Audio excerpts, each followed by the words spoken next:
Quand on pense aux Alpes de Haute-Provence, on imagine la lavande, les villages ensoleillés, les routes de montagne où résonnent les bruits des cigales. Mais derrière cette image tranquille, on a un autre visage, celui des légendes, des phénomènes étranges et des lieux que même les habitants préfèrent éviter la nuit tombée. Alors aujourd'hui, on va explorer 3 sites du 04 des Alpes de Haute-Provence, où le réel et l'inexplicable s'entremêlent. Prépare-toi à découvrir un château qui abriterait encore des ombres, une falaise figée par la malédiction et un gouffre qui défie la logique.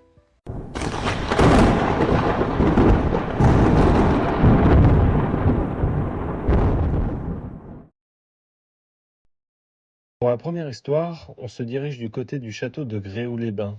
C'est un château médiéval qu'on surnomme le château des Templiers. Ses murs datent du XIIe siècle et il a vu passer des hospitaliers, des chevaliers, des paysans, des prisonniers, et selon certains, il n'est pas complètement vide.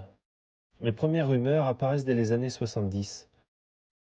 Des visiteurs affirment avoir vu des silhouettes blanches glisser dans les couloirs. Certains guides rapportent des bruits sourds, des pas qui résonnent dans les escaliers, alors que le lieu est désert. On retrouverait même, lors de séances de spiritisme, des formes lumineuses qui apparaisseraient sur des murs. Mais qu'en est-il des séances et des témoignages? Eh bien, des amateurs de spiritisme se sont rendus sur place à plusieurs reprises. Ils décrivent un froid soudain, une sensation de pression dans la poitrine et surtout l'impression d'être observés depuis les galeries supérieures. La rumeur locale parle d'un moine fantôme ou d'un ancien chevalier qui n'aurait jamais quitté son poste de garde. Aujourd'hui, le château est classé monument historique et se visite librement. En journée, tout semble normal, mais si tu y entres au crépuscule, tu verras que même les pierres te donnent l'impression d'écouter tes pas. Et si tu ressens un léger courant d'air alors que toutes les fenêtres sont fermées, tu ne seras pas le premier à te demander si quelqu'un marche à tes côtés.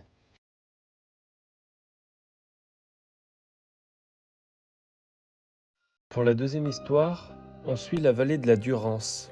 Et si jamais tu te balades par là-bas, ton regard pourrait être happé par une muraille rocheuse unique en France, qu'on appelle les Pénitents de Mai. Sur près de 2,5 km, une série de colonnes, un mélange naturel de galets et de ciment calcaire qui s'élève jusqu'à 114 mètres de haut, alignés comme des processions de moines.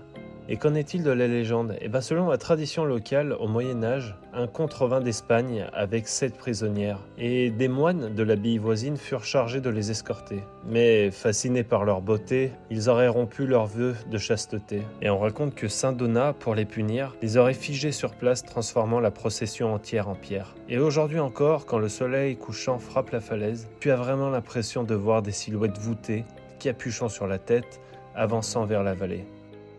Et le côté scientifique dans tout ça, géologiquement, ces roches se sont formées il y a environ 25 millions d'années, lorsque la région était traversée par des torrents charriant galets et sédiments. Mais cette explication rationnelle ne suffit pas à effacer l'ambiance mystique du lieu, d'autant que des randonneurs affirment avoir entendu certains soirs de vent un murmure semblable à une prière qui semble descendre de la falaise. Pour le dernier lieu, on s'enfonce dans la montagne de Lure, sur la commune de Lardier. Caché dans les bois se trouve un gouffre impressionnant, connu depuis au moins le XIXe siècle, qu'on appelle l'abîme de Coutel. 61 mètres de profondeur, une ouverture béante qui semble aspirer la lumière, et une légende qui a traversé les générations. Les pierres qu'on y jette ne tombent pas comme elles devraient. La légende, justement. Les anciens racontent que certaines pierres jetées dans le vide semble ralentir ou même s'arrêter un instant en plein vol avant de disparaître dans l'obscurité.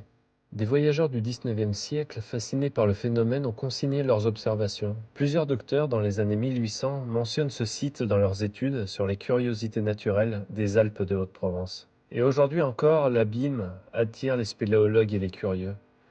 La descente est périlleuse, réservée aux experts, et même si aucune preuve scientifique ne confirme les pierres suspendues, l'ambiance du lieu suffit à nourrir le frisson. Brise glaciale qui remonte, écho lointain et ce silence total, comme si la montagne elle-même retenait sa respiration. 3 lieux, 3 histoires et surtout pas que des lieux hantés cette fois-ci, on a affaire à 2 légendes. En tout cas, merci d'être resté jusqu'au bout. Si tu as kiffé, tu connais la suite, like, abonne-toi, partage. Et puis, si tu as déjà ressenti un truc bizarre quelque part, même un frisson qui sort de nulle part, raconte en commentaire. En tout cas, je te dis à très bientôt, puis prends soin de toi.